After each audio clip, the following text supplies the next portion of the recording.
episodio número 36. Hola mi querido amigo y amiga, ¿cómo estás? Qué alegría poder saludarte. Contento de poder sumar desde este lado un episodio más a esta serie y siempre agradecido con Dios en primer lugar y por supuesto con Viti Radio Universal por el espacio que nos concede. Junto al equipo de Enfoque Bíblico, estamos muy ávidos de compartir mensajes de esperanza que puedan llevarte a tomar mejores decisiones, tal vez un rumbo diferente o aún más allá, encontrarle el verdadero sentido a la vida. Como un equipo unido, el deseo de nuestro corazón es mostrar con claridad y humildad lo que la Biblia nos muestra sobre lo que Dios hizo, hace y hará en este mundo. Es así como empezamos el mensaje del segundo ángel de Apocalipsis 14 en la serie Revelando los secretos del Apocalipsis. Y es necesario iniciar dialogando con el único que nos puede permitir el acceso a la comprensión de la Sagrada Escritura. Allí donde estás, te invito a orar. Vamos a orar. Padre amado, felices de poder tener el privilegio de saber que usted es quien dirige ese estudio. Le suplicamos que nos lleve paso a paso a comprender su voluntad, a aceptarla y luego a ponerla en práctica. Oh Padre, gracias por ser paciente con nosotros y por amarnos incondicionalmente. Por favor, le pedimos que habilite e impresione nuestra mente, pues se lo rogamos en el nombre santo del Señor Jesucristo. Amén.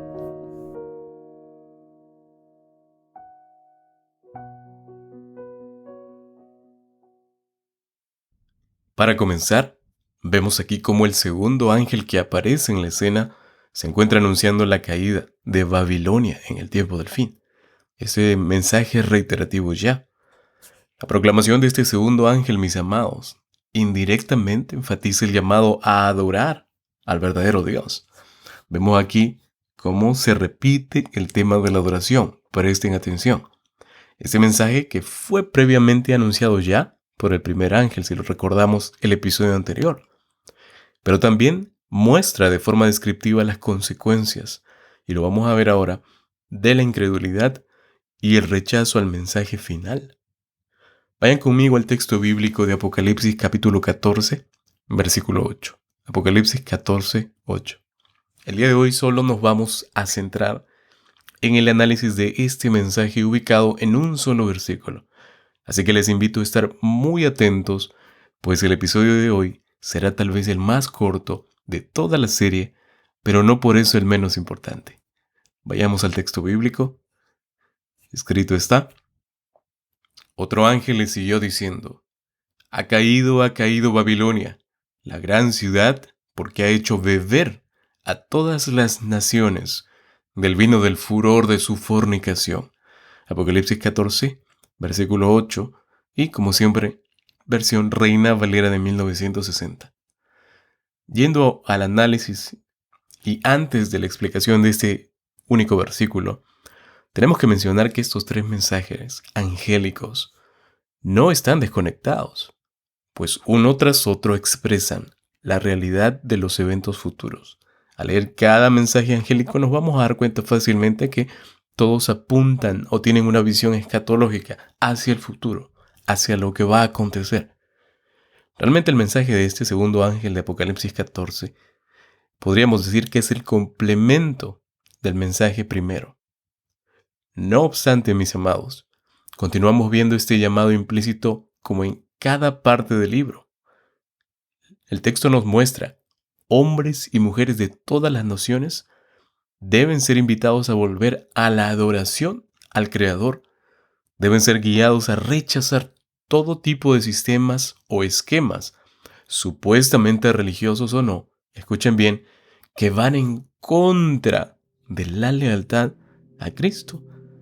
El texto de Mateo capítulo 6, versículo 24, dice lo siguiente: ninguno puede servir a dos señores, porque o aborrecerá al uno o amará al otro, o estimará al uno y menospreciará al otro.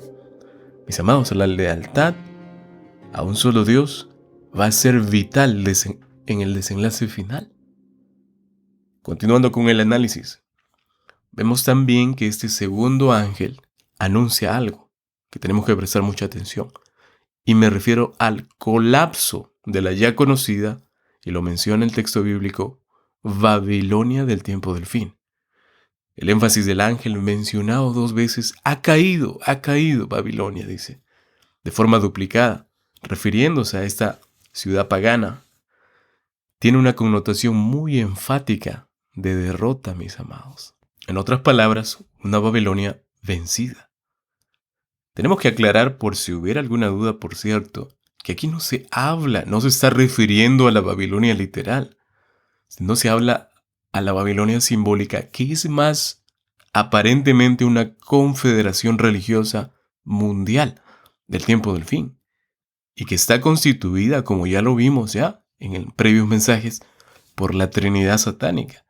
Y me refiero al dragón, a la bestia del mar y a la bestia de la tierra.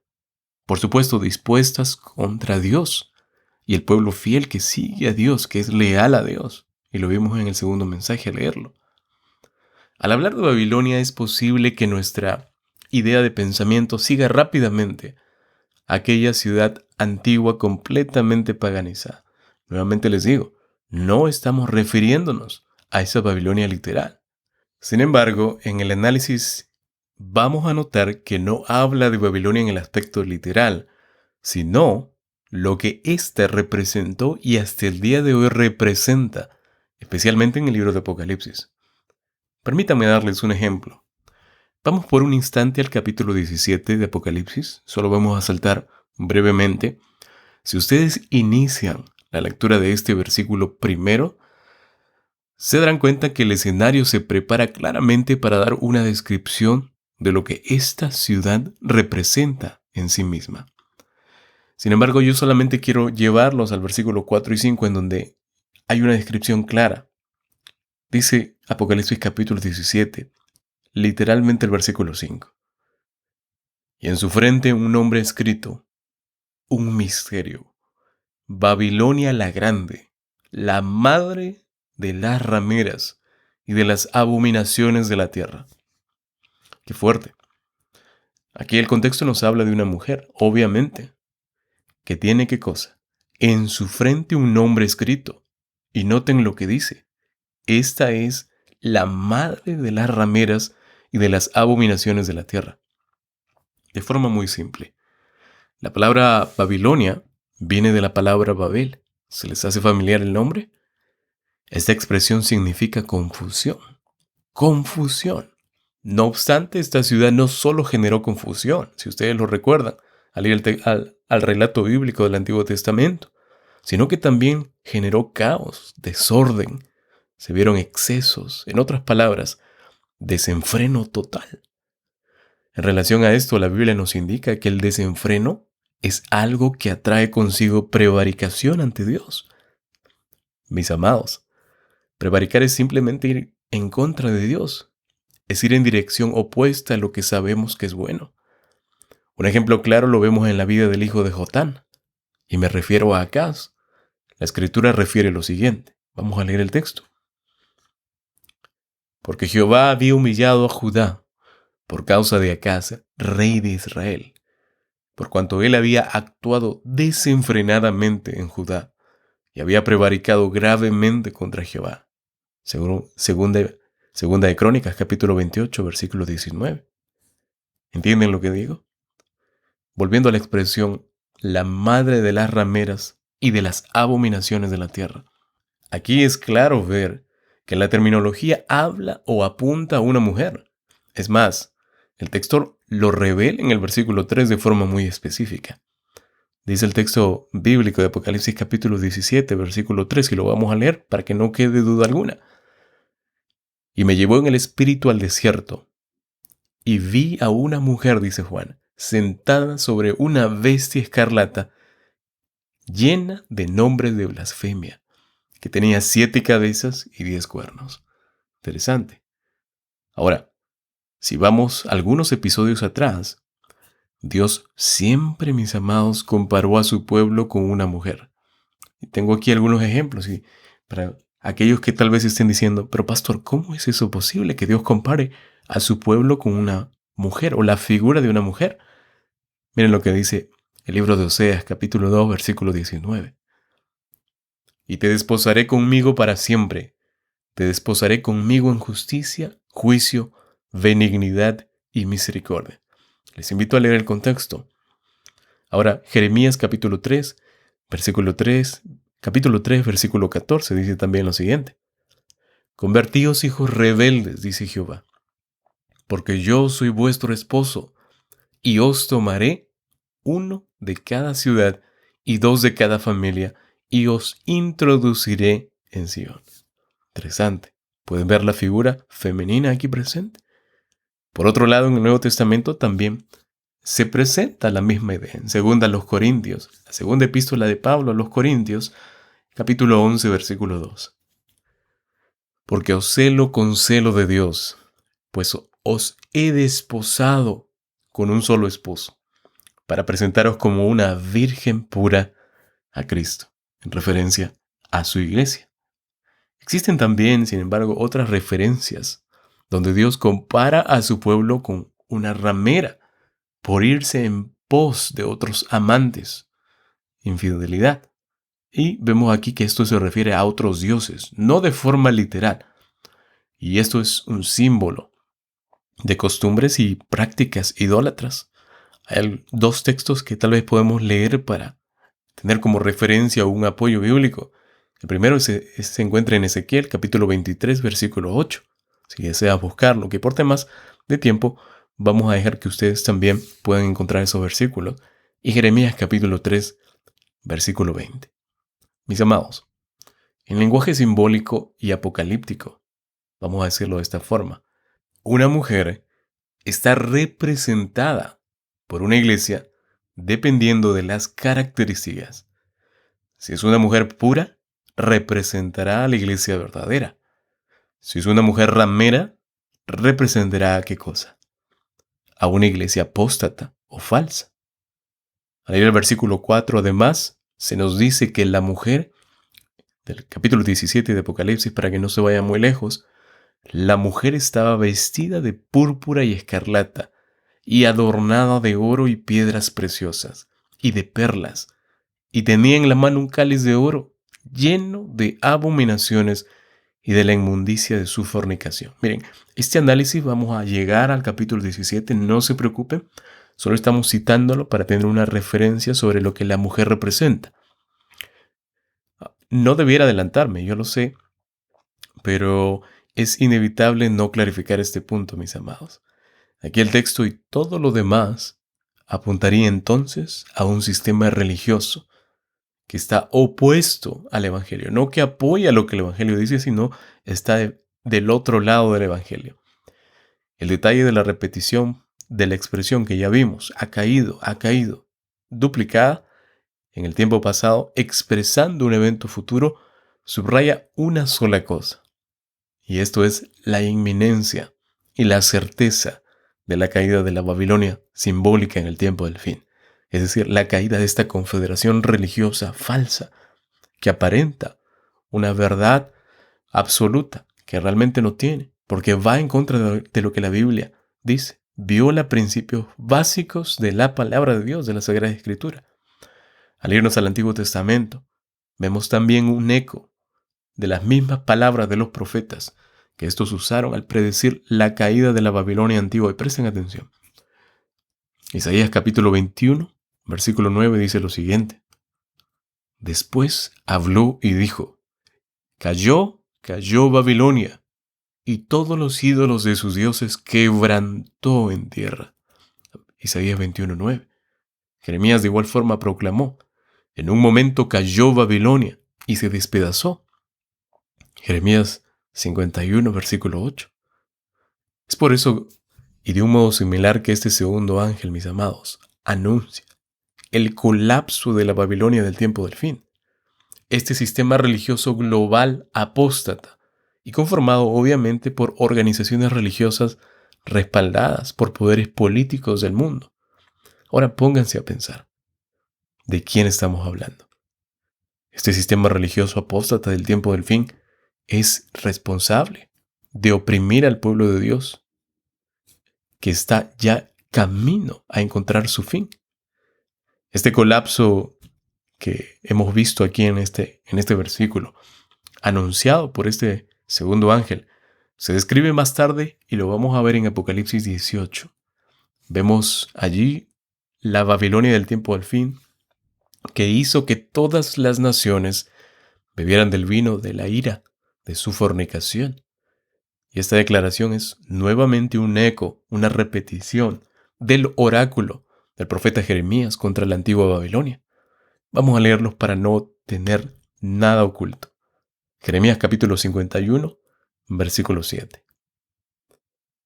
Copa de oro fue Babilonia en la mano de Jehová, que embriagó a toda la tierra de su vino. Bebieron quienes, los pueblos, se aturdieron por tanto las naciones. ¿Notan la idea de confusión allí en ese versículo? Jeremías 51, 7. De forma similar, Juan, al volver al libro de Apocalipsis, presenta la Babilonia del tiempo del fin en términos de una prostituta, de una ramera, que seduce a las naciones y las lleva a la inmoralidad, embriagándolas ¿con qué? Con el vino de su fornicación. Ya vamos a llegar a ese capítulo en donde vamos a ver la representación del vino. Volviendo a Apocalipsis 13, vemos cómo Babilonia seduce a todas las naciones a ponerse del lado de la Trinidad satánica mediante el engaño y la seducción. Parece que el beber del vino de la fornicación de Babilonia se refiere a seducir a los habitantes de la tierra, ¿verdad? Vamos a verlo con más profundidad en el versículo 17, en el capítulo 17, ¿verdad? Pareciera que tiene que ver con seducción a la gente, a todos los que viven en la tierra, para que adoren a la bestia y a su imagen, y reciban la marca de la bestia en su mano derecha o en su frente. Y tenemos muchos versículos a lo largo de los capítulos que ya hemos revisado. Las naciones, mis amados, que son seducidas con Babilonia, se asocian con Babilonia, con el propósito de tener seguridad y prosperidad económica, porque nadie quiere estar en un estado de necesidad. Pero llegará el momento en el que, al mostrar nuestra lealtad a Dios, tendremos que afrontar situaciones realmente difíciles. Es que a veces la lealtad se ve probada en momentos de crisis, en situaciones realmente angustiantes. Allí es donde se prueba la lealtad. Y esta seducción que viene de Babilonia traerá como consecuencia que estas naciones beban del vino de la ira de Dios. Para ir terminando, mis amados amigos, mientras el mensaje del segundo ángel es un despertador que advierte a los impíos, al mismo tiempo proporciona una sólida seguridad al pueblo de Dios del tiempo del fin. La Babilonia del tiempo del fin como sistema religioso global apóstata es un fenómeno al cual debiéramos prestar mucha atención. Pronto terminará. Su colapso está decidido y anunciado en la Santa Biblia. Nadie necesita ser engañado. Todavía hay tiempo para salir de Babilonia y adorar y servir al verdadero Dios. Apocalipsis 18, 1 al 4. Ahora, déjeme decirles algo. Si deseas en tu corazón abrazar la verdad de Dios, establecida en las Sagradas Escrituras, y también desestimar el pecado y la confusión, te invito hoy para que mientras estemos orando, le digas al Señor: Padre, ayúdame a vencer en tu nombre y de forma definitiva permitirte que hagas en mí un ser humano temeroso de ti. Voy a repetirlo.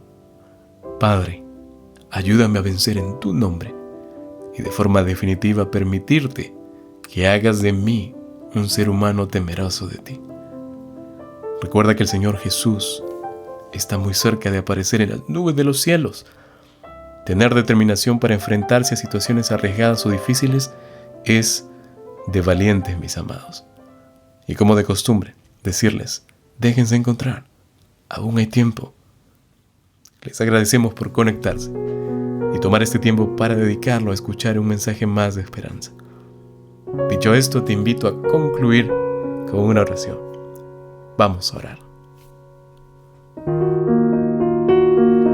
Oh Padre bueno, como siempre toda gloria y honra sean dadas a usted por ser el Creador. Mostrar completa gratitud es lo que nos toca por ser obra de sus manos. Y aunque imperfecto, Señor, aún mantenemos la bendita esperanza de verle pronto. Y esta naturaleza que ahora es, ya no será más. Por favor, Padre, le suplicamos que aún puedan mirar con compasión a aquellos que le dan la espalda. Alcáncelos, por favor. Se lo rogamos en el precioso nombre del Señor Jesucristo.